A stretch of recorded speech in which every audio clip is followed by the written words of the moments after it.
Hello, it's Govinda Singh, 1984, Governor of 84 Area of OSNST Limited, and I just wanted to do a blog regarding being accused of being a religious racist.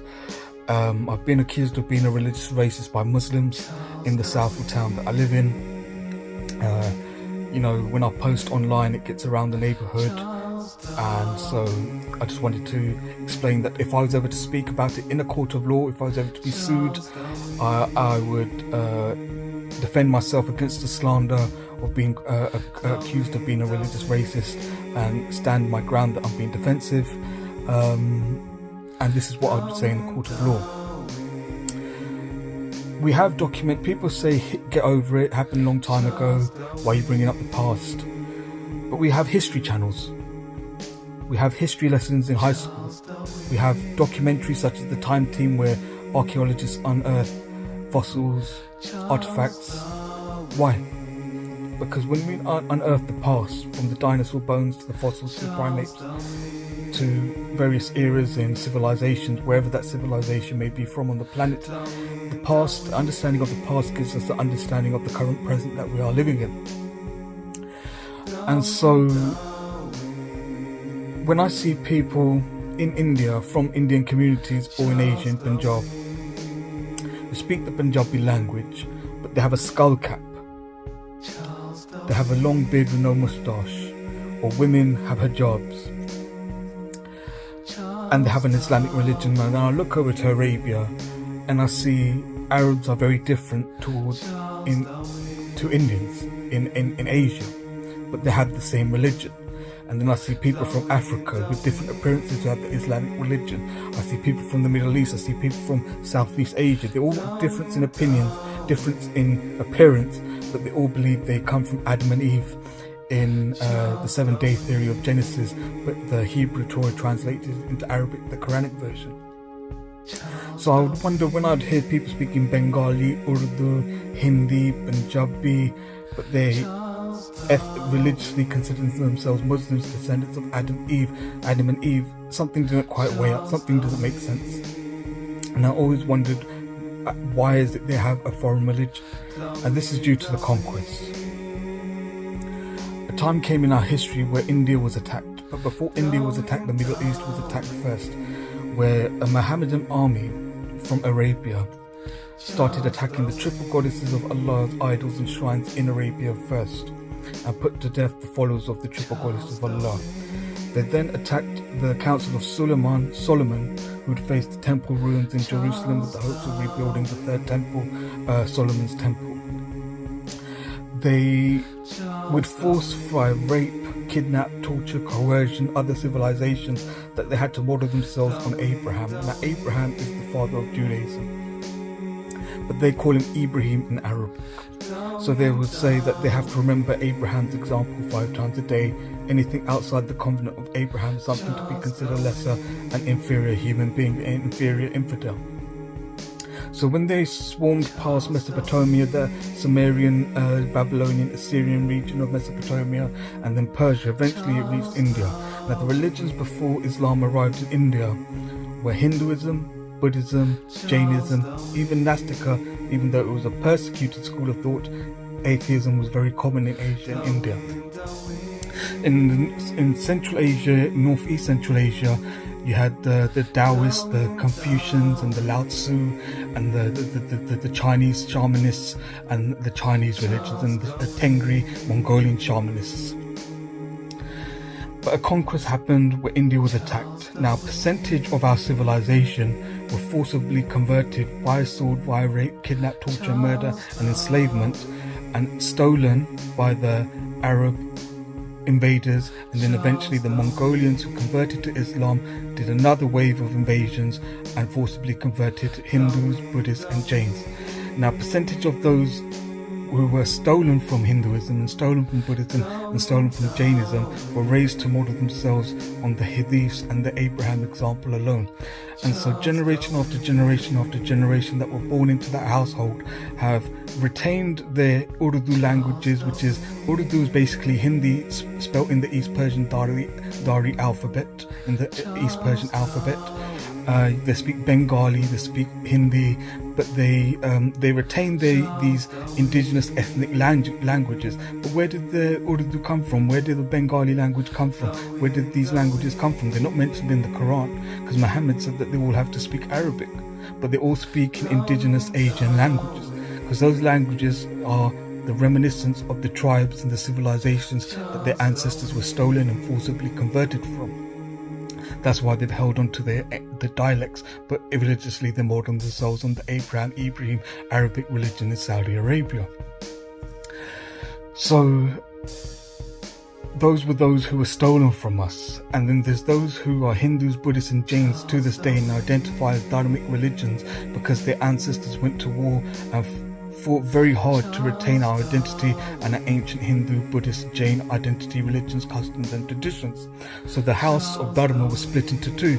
One was an enslaved Mamluk house, a non-Muslim who became enslaved by Islam, and the other house is the indigenous resistance that held on to the ancient religions of the indigenous Asian subcontinent. Now, generation after generation of those raised in Hindu, Buddhist households, when they have been taught about the Islamic conquest, they view people with Islamic appearance, no moustache, skull caps or hijabs, the foreign invader, the invader who attacked our temples and raped our ancestors and raped our daughters and our mothers. And those who were raised in enslaved households have been raised to model themselves on the Adam and Eve theory and Abraham, and view anything outside the covenant and worship of Abraham as inferior, worst of the worst, zombies, most horrific monsters imaginable. So the Dharma family has been split into two. Now, some of our stolen family, I call them our stolen family, those who were stolen from us, who have Islamic upbringings, and they've got long beards, no moustache, skull caps or hijabs, but they speak Punjabi, they speak Urdu, they speak Farsi, they speak Bengali, they speak Tamil, but they have an Islamic religion. Those who are stolen from us, regardless whether you put a Quran in front of them, a Bible, a Torah, the Vedas, the Bhagavad Gita, the Taoist laws of virtue, Confucius Analects, doesn't matter what scripture you put in front of them to read, they have a peaceful, benevolent spirit. They're just lovely natured spirits, beautiful nature spirits. Though they've had Islamic upbringings, they have peaceful Sufi fakiri natures. Now, I view them as my stolen mothers and my stolen fathers and my stolen children, my stolen wives, my stolen brothers, my stolen sons, my stolen daughters. Even if they have jobs, long beards, no moustache, skull caps, I view them as Dharma children who were stolen from Dharma. And I don't want to see them get hurt. I don't want to see them be put through a terrible nightmare ordeal by a mad dog Hindu who views them as invader just because they've got an Islamic appearance. I want them to be safe. I want them to be protected like they're still part of the family. And I don't want them to think that their whole lives have been a waste for worshipping Allah, because when they've spent their whole lifetime worshipping God as Allah, we have to come and meet in the middle and understand that during the original Islamic conquest, before the Islamic conquest, Allah was worshipped through the triple goddesses of Allah, his daughters, Al-Azza, Al-Manat, Al-Lat. When the Hebrew Torah was translated into Arabic with variations to form the Quran, there was councils of Suleiman Qurayshis who modeled themselves on Solomon's example, and faced Solomon's at Jerusalem with the hope of rebuilding the third temple for Solomon. So we know as a divinity, Allah is not responsible for our suffering and our heartache in ripping our civilization apart and turning us against each other. It was a path that turned us against each other. It was a path that terrorized us, and that path is the path of the house of Ibrahim. So we know it's not Allah as a divinity that terrorized us. It was those who modeled themselves on Ibrahim, the Jewish, Judaic, Islam example. So what was I going to say? So those who have peaceful Sufi fakiri natures, I still view them as our stolen Hindu, Jain, Buddhist moms and dads, but just stolen from us. Now, some of our stolen family who've had Islamic upbringings, but ancestrally they descend from Dharma, Buddhist, Jain, Vedic backgrounds, have been raised to have very intolerant, mad dog jihadist natures. where they have have white supremacists, they have an Islamic supremacist view and disregard for people who have idols or different names to refer to God, or different languages, or do rituals, or have customs or traditions. And I'm not talking about the idiot superstitious from Asia. I can't stand that shit. I'm talking the Vedic scientists who do meditations and yoga and have Arti or Shivlingam, but don't fuck with anything else. But they just view that, oh, black magic, they're doing evil, they're kufars, they kill them, rape their daughters, smash their temples. They have this sort of disregard nature. And I call them my stolen mad dog brothers. Bago kutte, mad dog mums and dads, our mad dog mums and dads, our mad dog brothers and sisters who are very dangerous. Now we as Hindus, Buddhists and Jains, Taoists, Confucians, Lao Tzu, shamanists in Asia, natural selection, social Darwinians have to put our mad dog brothers and sisters, our mad dog fathers to sleep, because they're very dangerous and they're a liability to public safety. And we also have to put mad dog Hindus to sleep, who have a disregard to people who are from our civilization but only raised as Muslims because their ancestors were forced to convert to Islam, but based on their Islamic appearance they see them as someone to rape and attack. We also have to stop them too, but we have to stop the mad dog jihadists. They are stolen mums and dads. Now if you think I'm going to say something nice about the House of Ibrahim path that started this nightmare in Asia, that turned blood brothers against each other for 1,000 years, where the same blood brothers are going back and forth, terrorizing and raping and killing each other, shedding each other's blood when we're really the same family. Now they're going to say, the jihadist mad dog brothers and sisters, no, we're not Hindus, we're not Buddhists, we're from Adam and Eve, because that's what it says in the Quran. All you need to know what it says in the Quran. Tell them to go to ancestrodna.co.uk, order a DNA kit, put their saliva in the box, send it off, and you'll see that their genetics, their DNA connects them to Hindus, Buddhists, Jains, Dharma in South Asia and South India and Central Asia, and they have no genetic connection to those in Arabia, from the Adam and Eve theory in Ethiopia, Arabia, East Africa. They were stolen from Aryans and Dravidians. They're not Arabs.